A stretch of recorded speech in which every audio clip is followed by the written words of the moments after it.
reverb and delay. I don't know about you guys. Maybe back me up here. The synth pads that come in on the second chorus, or is it the second verse? Just too loud. Too loud. Is it just me? Because I had to check my browser tabs to make sure something else wasn't playing in the background. It was very weird. I was like, "Whoa, is something else playing now?" I actually like the pads. The pads are very ambient. They're very Brian Eno, but they're so upfront and present in the mix that it's very distracting to me. It's not just at the end. Like, they have them at the end, and it might have worked if it was just like that at the end. But those pads are so damn loud in the second verse. It's weird. It's like, as much as I liked a lot of the instrumentation and the performance of the song, did anyone else feel like that ending was a bit of a cop out? I'm trying to remember it. So here's what happens. To be honest, like, I've listened to this song several times, and like, thinking of the song even now, it's not coming to me off the top of my head. The main chorus groove with the guitars and the bass and the drums and everything starts to fade out, and the pads start to fade in. And eventually you're left with just the pads. So I've heard this. This is something that has been done. The Beatles have done stuff like this. A lot of bands have done stuff like this. It's, rather than having a traditional fade out where it just goes down to nothing, I can see the impulse, right, to be like, well, let's just not do it plain old fade out. But what happens is, the pads start fading in, they get louder and louder, everything else gets softer and softer, and then you're left with just these ambient pads that sort of wash over you, which, now that I'm thinking about it, like waves maybe, right? Could be that kind of thing. Maybe. So maybe that's a metaphor for, I don't know, is that giving into depression? Did you drown? You drowned. Are you leaving on the shore now and the waves are behind you? I don't know. But now that I actually kind of like it a little more now that we've had that conversation, but it still feels like a bit of a cop-out to me. It feels like we didn't know how to properly end this song, so we're going to fade it out and bring these synth pads in and leave it there. And, whatever. I think I might have preferred a traditional fade-out, honestly. And that might be why they don't perform it live, because it's kind of hard to do it correctly live or sound interesting, or it might sound kind of jarring just to have everything but the pads and the synth going. The synth pads at the end too, they lasted so long. You know what I mean? It was like almost a minute of just the synths, I want to say. It was very weird. It felt like they were either trying to fill space on the CD, or like maybe someone's Blade Runner soundtrack had been left in the CD changer. It was kind of beautiful, but very incongruent, I want to say is the word I'm looking for. It felt a little jarring. Overall, I like the song, but I don't love it. I think it's better than a lot of the stuff we've heard off their later albums that I've been very adamant recently about calling middle of the road, mediocre, phoned in. This one stands a cut above that stuff, in my opinion, but it could have been much better with a little development. Perhaps adding in like a real bridge. Development. Yeah, it feels underdeveloped. It feels underdeveloped. To me, I feel like as we discuss the lyrics, I can see the merit of the song. But to me, just listening to the music really didn't inspire me to like dig in like we just did into the lyrics. It's just like another song that they pumped out to put on the record to fill some space. Well, that's what I was like wondering if maybe they were trying to like get like an exact round number, and that's like, let's put in an extra minute of synth pads at the end of Crawl. Like, I don't know. Obviously, I'm being a little silly there, but like, I don't know. It's Let me listen to it real quick here. Okay. Well, I just wanted to say, yeah.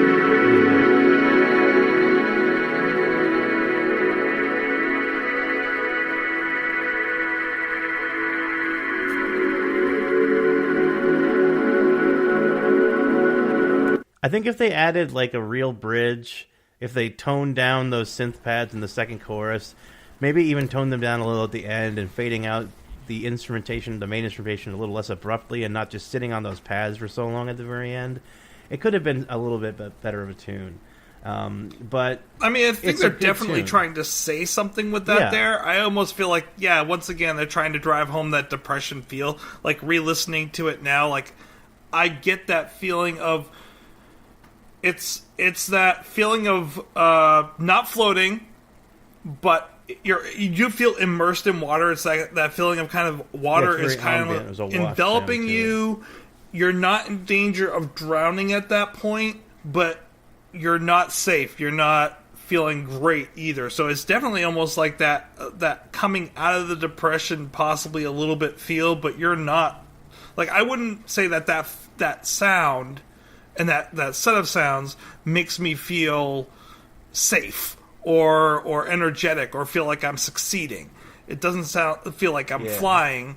It makes me feel like I'm struggling. I'm getting through, but I'm not totally underwater at this point. That's my thought. I'm looking at Michelle, but she can't tell I'm looking at her.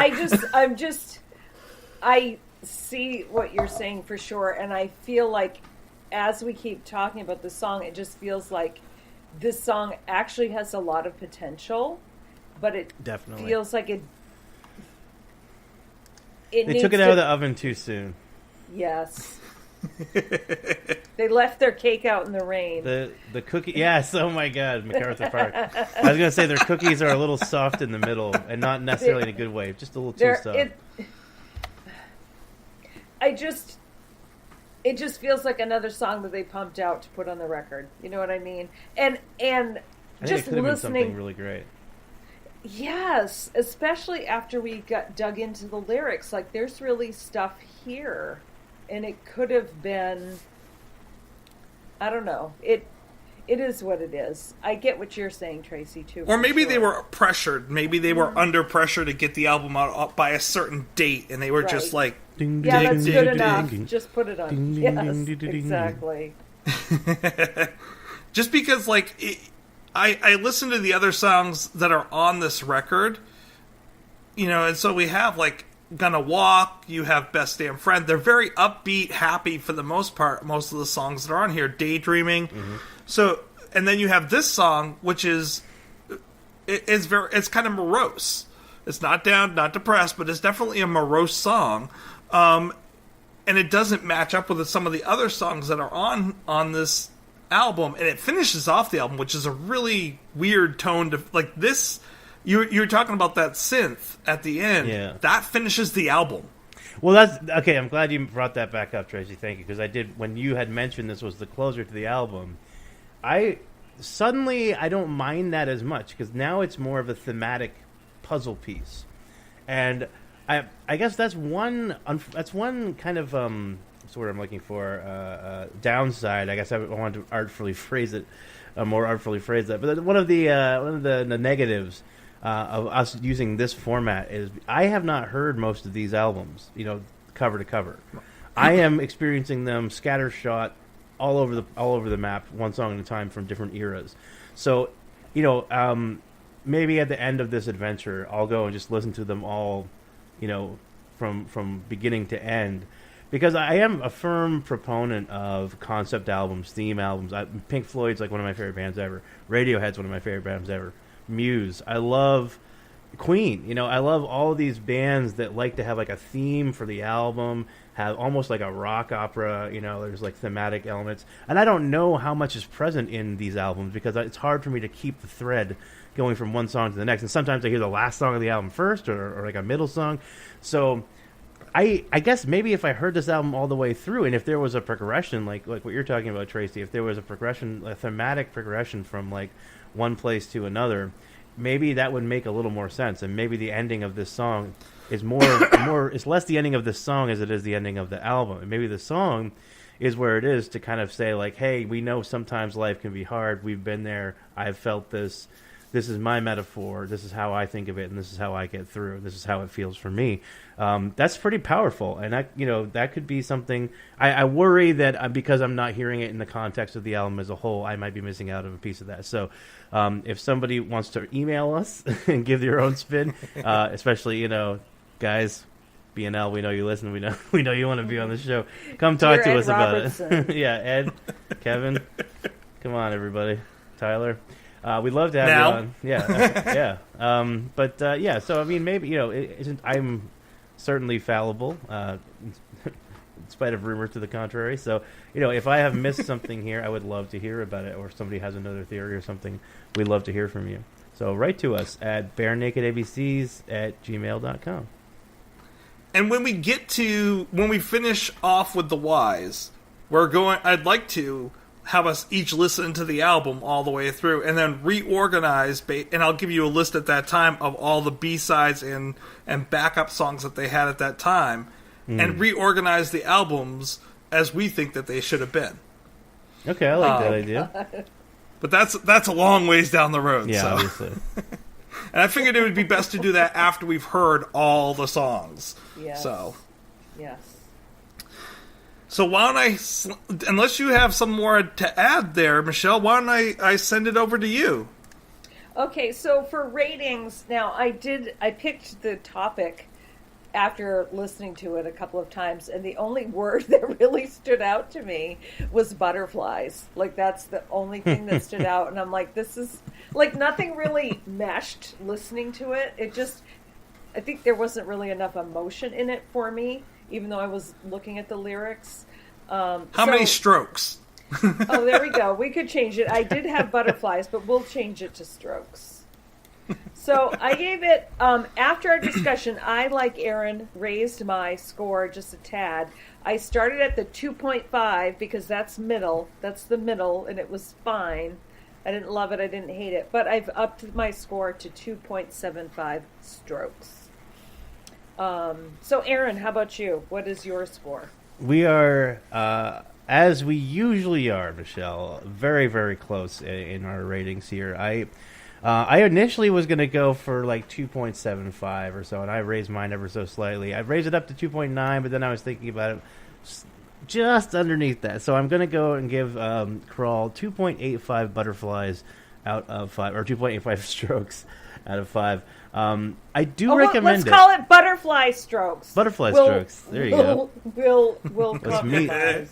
There we go. So no, sorry. 2.85? Yeah, 2.85 butterfly strokes out of 5. And that comes with a caveat, which is that I do think people should listen to this song. If you have not heard this song, honestly, it's BNL, so I think pretty much almost everything is worth a listen. That's why I'm doing this. Everything that I've heard so far, it's not like I'm upset that I spent my time listening to any of these songs, even the ones that I didn't particularly like.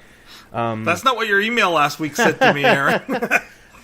I don't remember that email, but okay. I'm upset about another postcard still. But, yeah, okay. So, but you know what I'm saying. Like, I think that it's worth, almost anything could be worth a listen to. But, if you're listening to the show right now and you're like, well, I'm not going to listen to anything that Aaron rates lower than a 3 or something like that, give Crawl a chance, because there is something there. I feel like it's underdeveloped. I feel like there could have been more done with it. But there is something there that intrigues me, and there's something there that is definitely worth a listen. And the lyrical content especially is very interesting. And I think it could make a connection for you. And certainly, obviously, I know, personally in my life, I've had trouble with being, melancholy at times. So music for me is very much a therapeutic experience, both listening to it, writing it, performing it, recording it. Definitely. Music is a huge, huge part of my life, and it's been a huge gift to me to help me deal with things. So a lot of times, a lot of people would ask me, like Aaron, my mom, when I was a kid, like, why do you listen to depressing music? Well, because for me, if I hear a song that I find beautiful and that is melancholic and it's kind of bittersweet, and I can relate to it, I feel like whomever wrote that song understands what I'm going through. Maybe not exactly, but someone out there whose work that I admire feels or has felt at some point like I'm feeling now, or like I felt in the past. And that, I think, makes it easier to deal with. So I think music like this is very valuable. And I'm not sure this is the song for me in that application of it, but I definitely think that there could be someone out there who hears this song and thinks, wow, you know what? Okay, it's a good metaphor. I'm just going to keep, just to be like Dory from Finding Nemo, just keep swimming, right? You will get through it. Things can get better. Don't give up. And I think that's an important message. So, nice. Yeah. Tracy, how many butterfly strokes do you give this song? Hold on one second. Sorry, I'm trying to pull something up. Oh, butter. There we go. Butterfly strokes. Oh, butterfly strokes. That's right. Oh, I know. I'm looking in the wrong folder. Haha. All right. So, I'm trying to pull up my notes here because I closed them for a second. My big thing is I love the lyrics. I think it's very poetic. I think it's a great way of kind of melding this metaphor. the more I listened to it, especially once I understood that it was about depression, the more I kind of got